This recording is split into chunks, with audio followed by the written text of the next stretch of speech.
Oke, assalamualaikum warahmatullahi wabarakatuh. Waalaikumsalam warahmatullahi wabarakatuh. Oke, perkenalkan nama saya Sidokon Hasni Hasim. Aku dari kelas 1E Psikologi Islam. Aku mahasiswa semester 1 UIN Salatiga.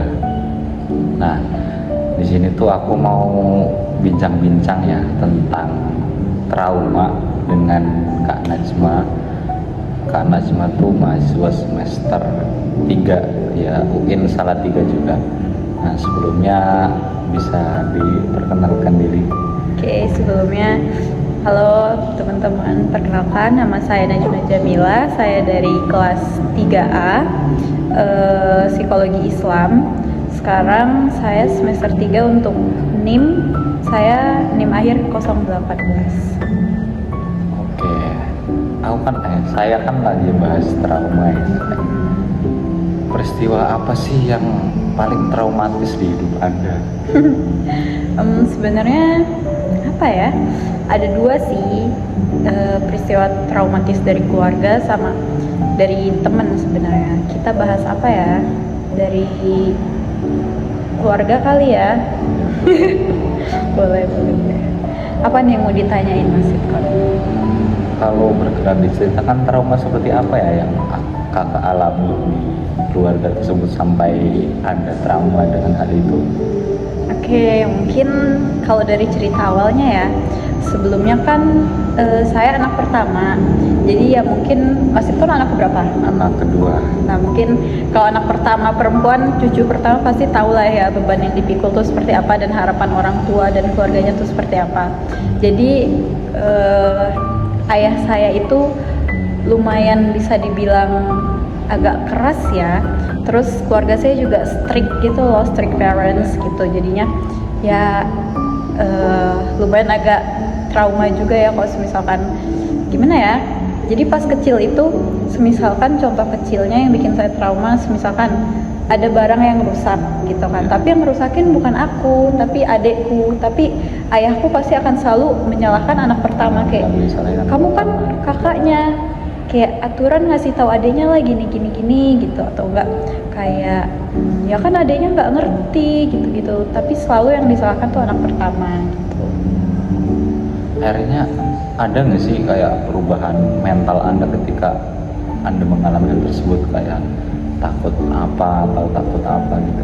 Ada sih, mungkin perubahannya aku itu tipikal yang nggak bisa dibentak ya, karena mungkin dari kecil udah keseringan denger orang tua atau ayah ngebentak. Jadi tiap ada orang yang ngebentak aku atau perubahan suaranya tuh jadi lebih tinggi, aku pasti bakal notice. Aku jadi kayak lebih sensitif gitu, jadi kayak ih kenapa gitu, ih aku salah ya gitu, langsung jadi sedih, kadang juga bisa sampai nangis sih gitu. Makanya mungkin bisa dibilang aku bukan tipikal orang yang bisa dibentak atau dimarah-marahin gitu ya, gak bisa dikerasin. Akhirnya hal tersebut tuh mempengaruhi sosialis Anda nggak? Kayak berhubungan dengan teman atau saudara gitu, akhirnya jadi mulai kaku atau gimana? Iya, itu sih ngaruh banget ya, jujur aku ngerasanya. Mungkin karena apa ya, karena ayahku keras tadi, jadinya aku dari kecil tuh berpikir kayak ih kenapa sih ayahku kok gitu banget, ayahku nggak sayang sama aku ya gitu. Jadinya aku kayak agak nggak suka gitu sama ayahku gitu, kayak rasanya kayak benci, kesel gitu, kayak gimana ya, pokoknya ada momen dimana aku tuh nggak suka banget sama laki-laki, kayak aku tuh ngerasa kayak aku perempuan, aku juga kuat loh gitu. Maksudnya aku rasa pengen buktiin gitu ke ayahku kalau aku anak perempuan tapi aku juga bisa gitu, walaupun aku bukan laki-laki ya. Pada saat itu aku jadinya itu kayak nunjukin sisinya tuh sisi maskulin gitu loh, kayak aku jadi agak tomboy gitu karena aku tuh pengen nunjukin ke ayahku kalau aku tuh juga bisa gitu, walaupun aku perempuan. Nah gara-gara hal tersebut aku jadinya itu seperti yang tadi aku bilang, aku jadi gak percaya sama laki-laki, terus kayak suka kesel sama laki-laki, pokoknya rasanya kayak benci gitu lah sama laki-laki. Jadi ada di momen dimana aku tuh ngerasa kayak apa ya, bisa dibilang agak sulit ya untuk membangun hubungan romantis dengan laki-laki gitu, karena aku dulu selalu ngerasa kayak ya benci itu sih, tapi ada posisi dimana aku bisa meruntuhkan hal-hal tersebut gitu, karena ya pengalaman juga sih, kayak ada aja gitu satu cowok yang bisa bikin kayak oh ternyata nggak semua cowok kayak gitulah. Terus gimana ya, kalau boleh tahu trauma tersebut masih ada nggak sampai sekarang? Gimana ya, mungkin bisa dibilang masih ada sih, masih ada banget, bahkan kayaknya tiap pulang ke rumah tuh sebenarnya ayahku sekarang lebih better sih ya daripada dulu pas aku kecil. Mungkin karena aku mulai dewasa juga, aku mengerti oh mungkin ayahku marah karena aku ngelakuin ini gitu, kayak aku sekarang bisa mengerti alasan dibalik kenapa ayahku tuh suka marah-marah atau nada suaranya tuh tinggi. Mungkin karena anak psikologi juga ya, jadi ngerti kayak kenapa sih seseorang tuh melakukan hal tersebut gitu. Kadang aku mikir oh mungkin ayahku capek habis kerja gitu, jadi aku kayak ya udahlah gitu. Terus apa lagi ya, ya gitu sih. Terus apa tadi pertanyaannya? Traumanya tuh masih Masih bekas ada. ya sampai sekarang? Iya, jadi tiap aku pulang ke rumah ya, pulang merantau, ayahku sebenarnya baik, cuma kalau misalkan dia udah marah atau nadanya tinggi gitu, aku jadi kayak ya Allah, rasanya tuh kayak balik lagi gitu loh traumanya. Atau misalkan ada aku melihat laki-laki yang pemarah, galak atau emosional, itu bikin aku kayak gimana ya, kayaknya itu bisa memicu traumaku gitu loh. Terus ada nggak sih suatu kejadian yang mungkin bisa, selain kalau tadi kan berarti Anda ketika dapat suara kencang tuh nanti dapat keinget trauma lagi Iya, ya? ke-trigger gitu. Nah, ada nggak sih kejadian kayak lain memperparah trauma tersebut selain hal kayak suara atau hal lain? Memperparah ya,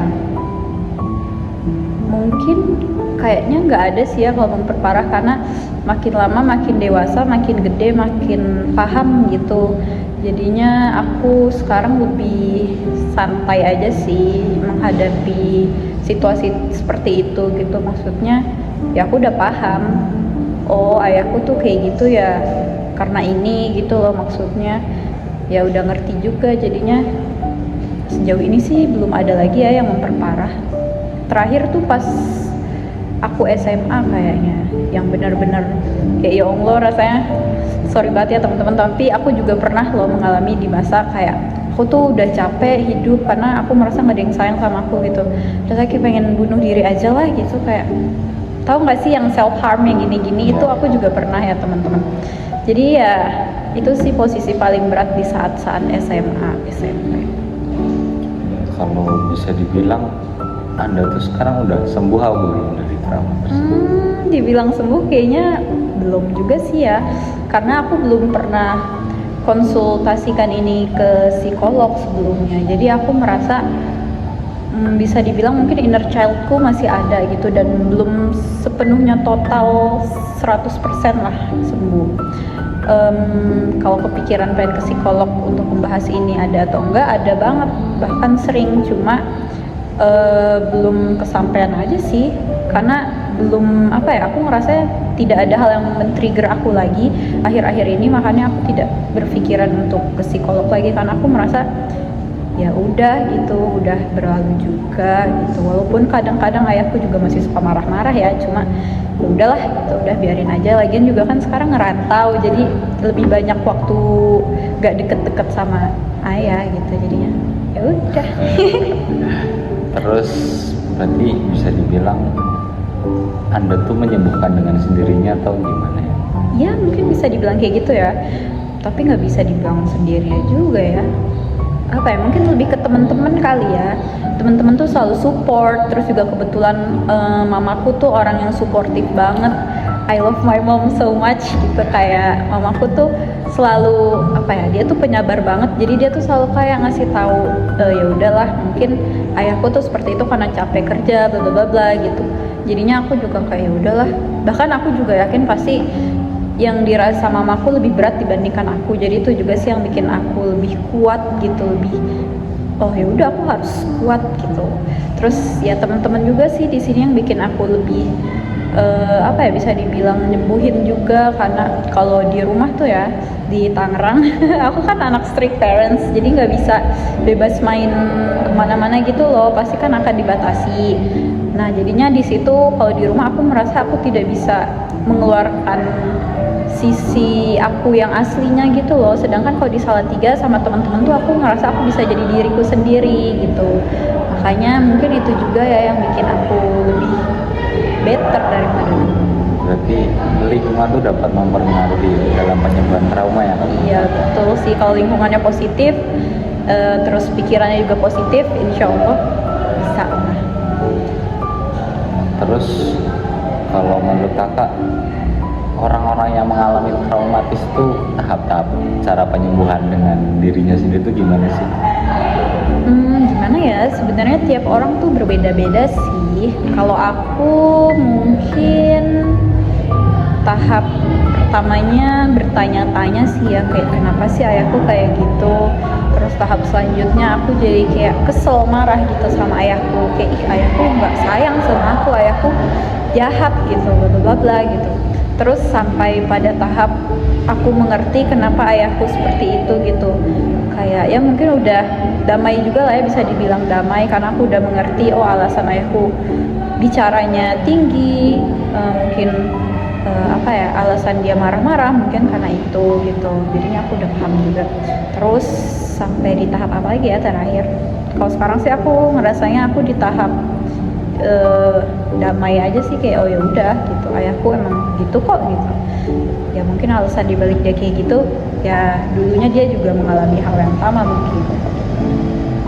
Oh ya, pernah nggak sih, kan ayah anda kan tadi pernah sering minta kata anda kan bersuara keras, kayak pernah nggak sih anda nanyain Pak kenapa kok bapak gini sama aku gitu? Pernah ngobrol berdua nggak sih sama ayah anda?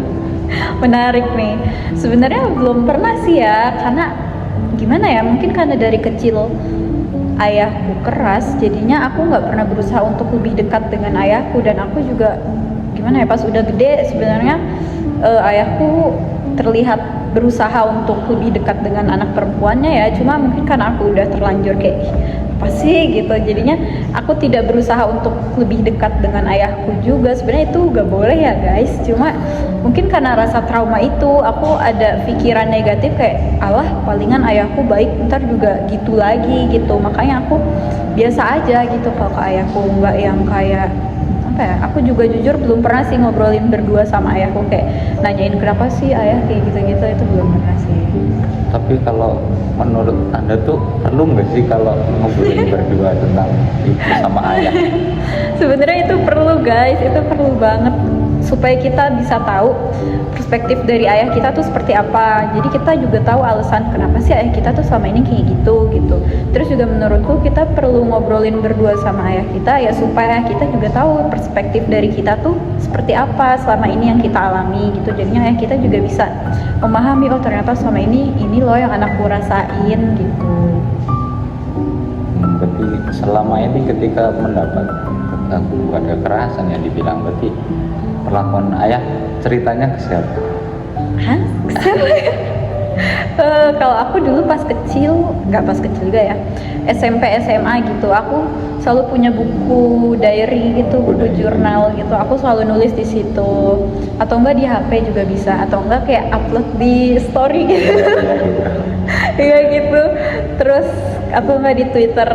Tapi kalau cerita sih ke temen deket sih, ke sahabat aku. Jadi aku punya sahabat dari aku SD, itu ada 2 orang namanya Kansa sama Muri. Itu mereka udah tahu banget sih cerita aku dari awal sampai sekarang tuh kayak gimana. Pokoknya mereka paling tahu aku, gitulah intinya. Oke. Apa lagi? Ada yang masih ingin ditanyakan? Mungkin yang terakhir ya, pesan-pesan Anda kepada pemirsa, kepada pendengar, Pada teman-teman ya yang punya kepada trauma teman-teman juga. yang kira-kira kalau mengalami hal seperti Anda tuh harus ngapain gitu. Waduh, harus ngapain ya? Kalau dibilang harus ngapain, aku juga masih bingung sih sebenarnya sampai sekarang. Cuma mungkin yang bisa dilakukan sebaiknya jangan self harm teman-teman. Tetap berpositif thinking walaupun pasti susah sekali. Cuma percayalah semua itu akan berlalu gitu. Apa yang kalian alami sekarang itu bakal berlalu, percayalah. Dan aku juga yakin sebenarnya orang tua kalian, ayah kalian tuh sayang sama kalian. Mungkin cuma salah paham aja ya, karena dulu aku tidak mengerti kenapa ayahku melakukan hal tersebut. Aku nggak tahu apa yang terjadi di kantor ayahku sehingga pas sampai rumah moodnya seperti itu. Terus aku juga ya pokoknya mungkin karena sama-sama nggak mengerti satu sama lain ya. Ayahku juga nggak mengerti apa yang dirasakan sebagai anak pertama perempuan gitu, kayak selalu disalah-salahkan gitu. Jadinya menurutku teman-teman harus kuat, gak boleh self harm. Terus juga kalau udah capek banget harus ke psikolog. Kalau nggak punya teman cerita, kalau bisa harus cerita apapun itu ke teman atau enggak ke buku lah setidaknya. Terus ya kalau misalkan kalian punya teman yang kayak gitu, terus mereka lagi curhat, entah itu di SW, SG atau di Twitter, ada baiknya kalian jangan apa ya, kayak ngeledekin atau ngejekin, ih alay banget sih gitu aja diupload gitu. Menurutku sebaiknya kalian justru perlu perhatian yang lebih ya kepada orang-orang kayak gitu, karena kemungkinan besar mereka nggak punya teman untuk cerita, makanya mereka ceritainnya ke sosmed gitu teman-teman. Mungkin sudah cukup. Terima kasih telah meluangkan waktunya.